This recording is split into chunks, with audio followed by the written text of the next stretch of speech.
तो नमस्कार दोस्तों। तो जो सितंबर 11 के जो CBT 2 का जो एग्ज़ाम डेट है काफ़ी करीब आता जा रहा है। आप लोग को 15 जून को एग्ज़ाम है।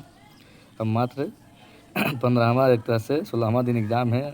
तैयारी के लिए कितना दिन बचा है? तो 15 को एग्ज़ाम है, आज हो गया 30 तारीख। तो कुल मिला के आपको 15 दिन और बचे हैं। 15 को एग्ज़ाम है, 15 दिन और बचा हुआ है। तो आप लोग क्या कीजिए, अपना तैयारी को कंटिन्यू रखिए। और जो CBT 2 में जो आपकी टेक्निकल जो चीज़ें हैं, जो जितने भी सिलेबस के अकॉर्डिंग जो DRDO ने सिलेबस दिया है उसको बारीकी से पढ़िए। उससे रिलेटेड जितने भी ऑब्जेक्टिव हैं बेसिक बुक में या YCT के बुक में या जहाँ से भी मेडजी की बुक मिले तो वहाँ से थ्योरी प्लस ऑब्जेक्टिव आप पूरा प्रैक्टिस कीजिए। वही आपको प्रैक्टिस ही काम देगा। और जो लास्ट के जो 4 से 5 दिन बचेगा उसमें क्या होगा कि आप रिवीजन कीजिएगा। अभी जितना पढ़ना है अपना एकदम पढ़िए। कम से कम एवरी डे आपको 12 से 15 घंटा पढ़िए, क्योंकि यही आपका मतलब समझिए कि लास्ट स्टेज है। जो STB पोस्ट के लिए हैं उनको तो समझिए कि लास्ट स्टेज है। इसमें अगर क्वालिफाई आप मेरिट में आ जाते हैं तो समझिए कि जॉब हो गया। टेक्नीशियन लोग के लिए है तो उनका भी एक तरह से ये मेरिट में काम करेगा, क्योंकि मेरिट तो बनाएगा CBT 2 ही। CBT 2 ही मेरिट बनाता है। जो टेस्ट होता है वो तो सिर्फ क्या है, क्वालिफाइंग इन नेचर होता है। तो जो मेन ध्यान देने वाली बातें हैं, जो CBT 2 का एग्ज़ाम है जिसमें आपको 120 क्वेश्चन रहेंगे। तो ये बहुत ही एक तरह से मेरिट तय करने वाला एग्ज़ाम है। आप इसको अच्छे से फोकस लीजिए, जितना हो सके तो मैक्सिमम एफर्ट लगा दीजिए। क्योंकि उस समय मेरा भी मात्र 15 दिन ही मिला था। आप लोग को तो लगभग टाइम मिल काम भर जैसे 2-3 दिन ज़्यादा मिल गया था, हमें भी 15 दिन ही मिला था। उस 15 दिन में हमने क्या किया था कि जितना हमने पढ़ा, पहले तो चूँकि तो टेक्निकल पढ़ ही रहे थे। उसके बाद हमने सारा जितने भी RS खुरमी मेरा जैसे मैकेनिकल बना दिया था, RS खुरमी पहले से मेरा कवर था। उसके बाद हमने सिर्फ मेडजी को पढ़ा था। मेडजी को पढ़ा और एक बार पूरा पढ़ लिया। साथ ही साथ RS खुरमी को बीच बीच में स्कैन कर रहे थे। और लास्ट में जब 3 से 4 दिन बचा तो रिवीजन किया। तो दोस्तों अपना मैक्सिमम एफर्ट लगाइए। अगर मैक्सिमम एफर्ट लगाने से मान लें कि 15 दिन मैक्सिमम पढ़ने से 12 से 15 घंटा अगर जॉब हो जाता है तो और क्या चाहिए। फिर अपना हमेशा के लिए दुख ख़त्म। तो यहाँ पर अब देखते हैं इस वीडियो में हम परम्यूटेशन और कॉम्बिनेशन लेके आने वाले हैं। तो लेकर आए हैं तो जिनका भी जो CBT 2 में सिलेबस में चूँकि दे दिया है कि इंजीनियरिंग मैथमेटिक्स या आपको अप्लाइड मैथमेटिक्स पूछा जाएगा। तो क्या होता है कि अगर 100 को 120 को टोटल क्या है क्वेश्चन है, उसमें से लगभग 20 को आपको पूछ ही लिया जाएगा। 20 या उससे ज़्यादा भी हो सकता है, 20-25 से। तो क्या है कि परम्यूटेशन कॉम्बिनेशन एक इससे रिलेटेड क्वेश्चन कभी-कभी पूछ लिया जाता है, या इससे आधारित, इस पर आधारित जैसे प्रोबेबिलिटी हो गया, तो उस प्रोबेबिलिटी में इसको इंटीग्रेट करके पूछता है क्वेश्चन। तो सबसे पहले आपको परम्यूटेशन और कॉम्बिनेशन जानना ज़रूरी है। इसके बेसिक क्या फार्मूले होते हैं, क्या कंसेप्ट होता है। तो यहाँ पर देखते हैं कि यहाँ पर सबसे पहले हमारा क्या है, परम्यूटेशन, जिसको हिंदी में कहा जाता है क्रमचय कहा जाता है। ये क्या होता है?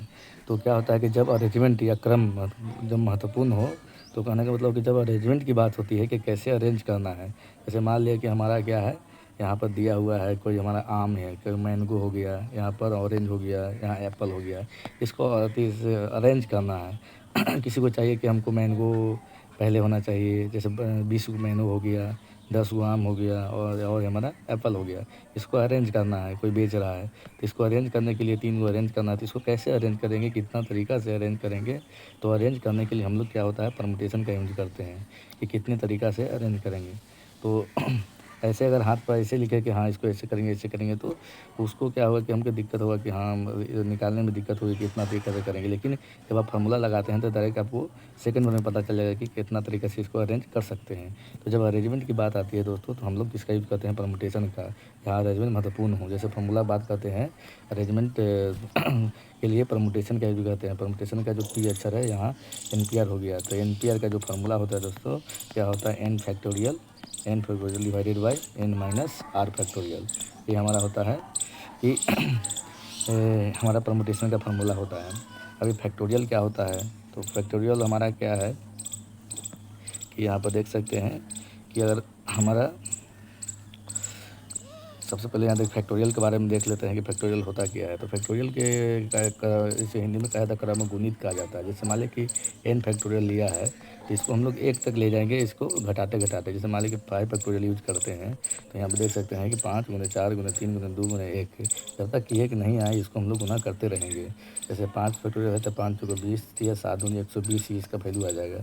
उसी तरह अगर 3 फैक्टोरियल है तो इसका भी क्या हो जाएगा, 3 गुने 2 गुने 1, जितना भी लेगा उसको लास्ट तक हम ले जाएंगे। जैसे 20 फैक्टोरियल है तो 20 फैक्टोरियल क्या होगा, 20 गुने हो जाएगा, 19 गुने हो जाएगा, 18, इसको तो करते करते 1 तक लेके जाएंगे। तो ये हमारा फैक्टोरियल होता है कि जितना जैसे दिया हुआ जितना नंबर उससे हम लोग घटाते घटाते 1 तक ले जाएंगे तो वही हमारा फैक्टोरियल होता है। और पूरा मल्टीप्लिकेशन में होता है।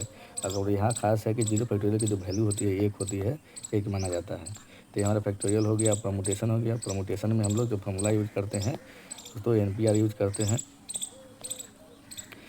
तो ये सबसे पहले यहाँ पर फंडामेंटल कंसेप्ट वही हो गया कि अगर हम m तरीके से हो सकता है, बाद में n तरीका अगर हो सकता है तो दोनों को कुल मिला के कितना होगा, m × n होगा।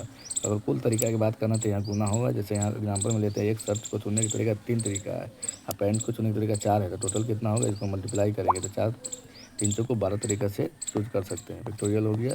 तो यहाँ पर हम लोग बात कर रहे थे परमुटेशन का। तो परमुटेशन में क्या होता है कि वही हमारा अरेंजमेंट महत्वपूर्ण होता है। तो परमुटेशन का आपको फॉर्मूला याद रखना है, हमेशा रखना है। जैसे एग्जांपल की बात करते हैं कि 5 छात्रों में से 3 लाइन में खड़ा करना है। जैसे 5 को छात्र है उसको 3 लाइन में खड़ा करना है, तो कैसे करेंगे, तो खड़ा करने का तरीका मतलब अरेंज करना है छात्रों को। तो यहाँ पर टोटल स्टूडेंट n होता है, अब उसमें से कितना को अरेंज करना है वो हमारा r होता है।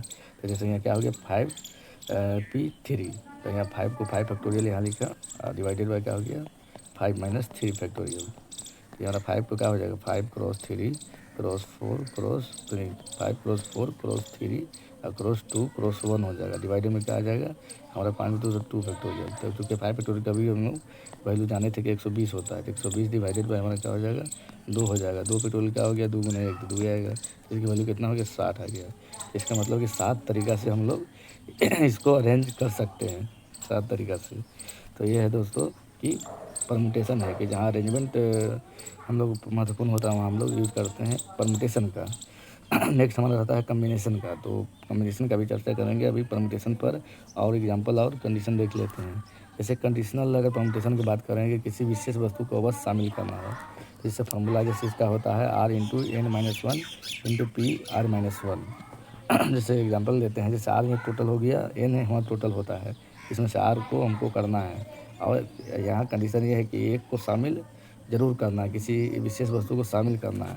जैसे 5 छात्र यहाँ दिया हुआ है, ABCD मान ली 5 छात्र, इसमें से 3 को चुनकर व्यवस्थित करना, मैंने अरेंज करना है। इसमें बोल दिया है कि एक को अवश्य शामिल करना है, ठीक है। तो इसमें क्या है कि 3 को शामिल करना है, तो हमारा r का वैल्यू कितना हो गया 3 हो गया। तो यहाँ देखिए r का वैल्यू हमारा 3 आ गया। यहाँ पर r की वैल्यू पहले लिखना है, तो यहाँ r की वैल्यू 3 लिख दिया इंटू।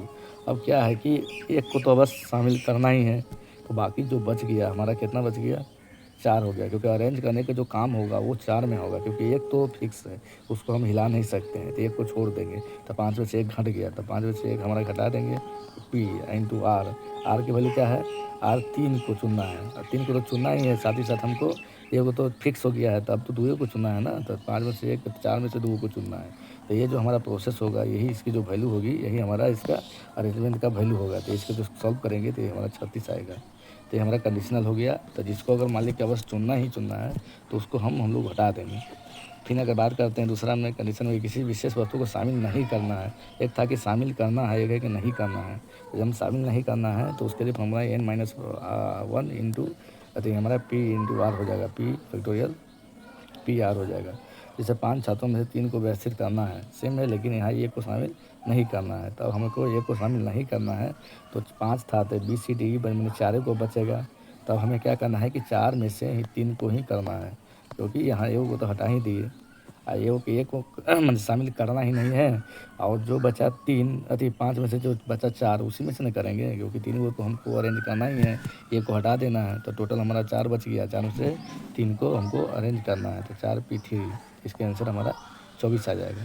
बाकी सॉल्व करने का तरीका क्या हो गया 4 फैक्टोरियल डिवाइडेड बाई 4 - 3 फैक्टोरियल। इसको सॉल्व करेंगे तो 4 × 3 × 2 × 1 डिवाइडेड क्या हो गया 1, 4 × 12 2, 4 × 12 2 24, तो इसका हो जाएगा 24 आंसर। अब बात करें सिमिलर ऑब्जेक्ट के लिए, तीसरा कंडीशन क्या है सिमिलर ऑब्जेक्ट के लिए, वो तो अभी हमने देखा कि शामिल करेंगे, शामिल नहीं करेंगे। तीसरा है कि शामिल करें ना करें के अलावा हमारा है कि सिमिलर ऑब्जेक्ट आ जाए, मान लीजिए कि समान ऑब्जेक्ट आ जाए, उसको अरेंज करना है। तो जब कुछ वस्तु एक जैसी हो तो उस कंडीशन में टोटल हमारा अगर n फैक्टोरियल है और उसमें से जितना समान है, मान लीजिए 3 तरह की वस्तु है तो p फैक्टोरियल, q फैक्टोरियल और r फैक्टोरियल, मान लीजिए p तरह की जो वस्तु है ये इतना समान वस्तु है, फिर q है जो दूसरा कोई वस्तु है जो q नंबर में समान है, तीसरा कोई वस्तु है जो r नंबर में समान है, तो उसको डिवाइड करेंगे तो इतना तरीके से उसको अरेंज कर सकते हैं। जैसे मान लें कि यहाँ देख सकते हैं कि एग्जाम्पल में अगर मान लें कि ज़्यादा समझ में आएगा, जैसे एग्जाम्पल बुक है, ठीक है, इसको हमको अरेंज करना है कि कैसे अरेंज करेंगे। तो इसमें बी है, जो बी का है एक बार आया है, ठीक है, वो हमारे को 2 बार आया है और के हमको 1 बार आया है, तो इसको टोटल कितना है, टोटल 4 है, तो यहाँ लिखेंगे 4 फैक्टोरियल। फिर हमको बी 1 बार आया तो 1 फैक्टोरियल लिखेंगे, ओ 2 बार आया तो 2 फैक्टोरियल लिखेंगे और के 2 बार 1 बार आया तो 1 फैक्टोरियल लिखेंगे। जब इसको सॉल्व करेंगे दोस्तों तो क्या हो जाएगा, 4 गुने 3 गुने 2 गुने 1 हो जाएगा, डिवाइडेड बाई 1, तो 1 हो गया, ये 2 हो गया, तो 2 से 2 कट गया, तो चाहती है इसको 12 तरीक़ा से सजा सकते हैं। तो ये हमारे परमुटेशन का सिमिलरिटी का हुआ, अगर समान संख्या रहेगा तो उसको डिवाइड करेंगे।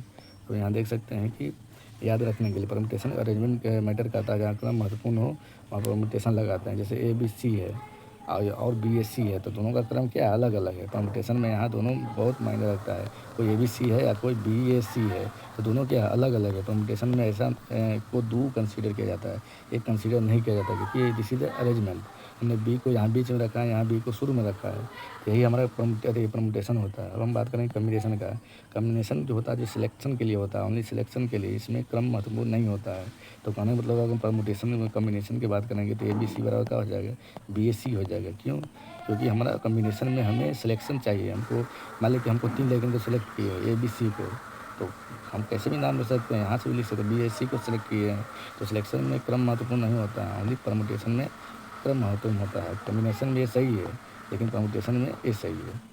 तो हम बात करते हैं कम्बिनेशन के सूत्र को। तो कम्बिनेशन हमारा क्या होता है, जैसे यहाँ पर देख सकते हैं कि कम्बिनेशन के NCR, यहाँ पर कम्बिनेशन को जैसे C से करते हैं, संचय और संचय होता है। तो संचय कम्बिनेशन को संचय कहा जाता है कम्बिनेशन को।